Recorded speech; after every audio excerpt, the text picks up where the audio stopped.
الحمد لله الذي علم بالقلم، علم الإنسان ما لم يعلم. نحمده ونستعينه ونستغفره، ونعوذ بالله من شرور أنفسنا وسيئات أعمالنا. من يهده الله فلا مضل له، ومن يضلل فلا هادي له. وأشهد أن لا إله إلا الله وحده لا شريك له، وأشهد أن محمدًا عبده ورسوله. أما بعد، فيا أيها الحاضرون الكرام، فأحييكم بتحية الإسلام. السلام عليكم ورحمة الله وبركاته. فيا أيها الحاضرون الكرام، يا من نحمل لهم في قلوبنا كل معاني الحب والاحترام، نرحب بكم في هذا اليوم المبارك، يوم المعلم الصومالي، يوم الوفاء والاعتراف بالجميل لحملة الرسالة العظيمة، رسالة العلم والهدى. باسم الطلاب والطالبات وباسم إدارة المدرسة نرحب بكم ترحيبا حارا في هذا اليوم العظيم، يوم المعلم الصومالي، الذي نكرم فيه أستاذنا الكريم ونعبر عن محبتنا واحترامنا له.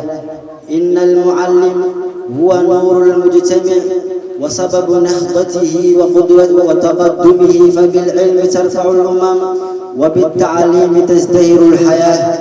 وقد قال رسول الله صلى الله عليه وسلم: إنما بعثت معلما. فشرف التعليم عظيم ودور المعلم جليل. يا معلمين الفاضل، نقول لك اليوم شكرا لك على جهودك المخلصة وعلى صبرك وعطائك الذي لا ينقطع.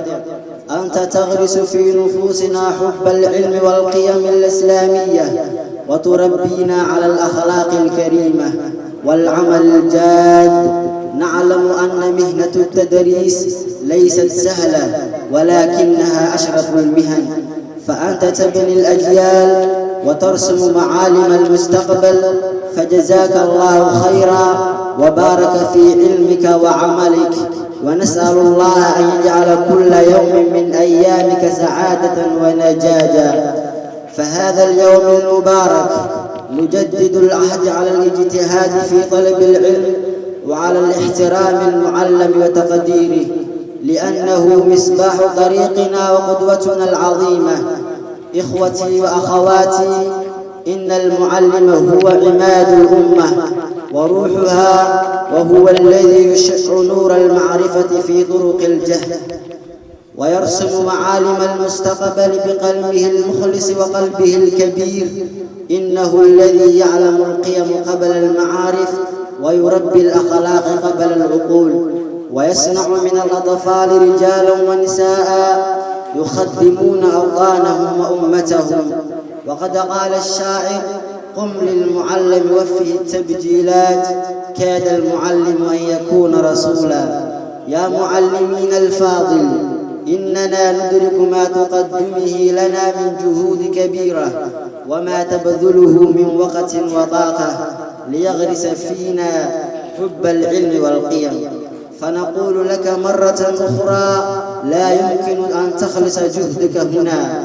يا معلمي، جزت السماء مكارما، وبعلمك المسكون أصبح عالما. تسعي العقول نماءها وتربيها، وتضيء في درب الحياة سلاما. تحمل القلم كأنه سيف الهدى، وتقاتل الجهل العتي إقاما. تصنع من الأطفال نجما ساطعا، وتبني بالإيمان جيلا قائما. لا تشكو تعبا ولا تبغي ثناء، إنما تبتغي رضوان ربي دائما. فإن سئلوا من صاغ أمة مجدنا، قلنا المعلم نورنا والقائما. فجزاك ربي خير ما أعطى المنى، وأظلك المولى جنانا دائما. وفي نهاية كلمتي أقول: كل عام وأنتم بخير يا معلمين الأفاضل، وسيبقى فضلكم في قلوبنا مكتوبا بحروف المحبة والاعتزاز.